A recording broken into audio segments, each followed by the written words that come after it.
با سلام و درود. معرفی ردیاب EVI، ردیاب 3 آنتن EVI داره 2 تا آنتن کوچک و 1 آنتن سوپر که وسط اینجا میخوره.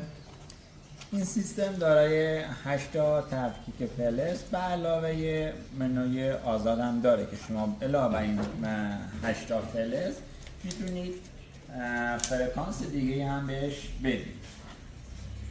دستگاه که روشن میکنید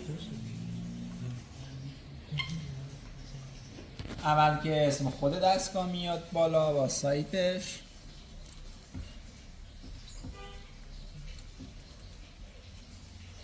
بعد اینکه آپلود شد اومد بالا بعد از سایتش. قسمت اول دستگاه رادار میاد. رادار یعنی که نوع فلزات شما میخوای انتخاب کنید. شما اینترا میزنید، هر نوع فلزی که دوست داشته انتخاب میکنید.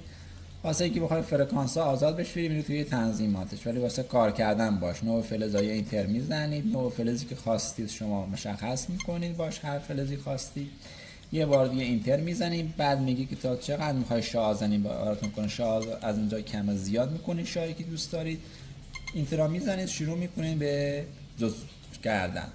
این ردیاب تا 1500 2000 متر شاه میزنه، تا 8 الی 12 متر هم اوه میزنه. انشالله که موفق و مؤید باشی. برای اطلاعات بیشتر و سیستم های دیگه با شماره‌ای که زیر فیلم هست تماس بگیرید.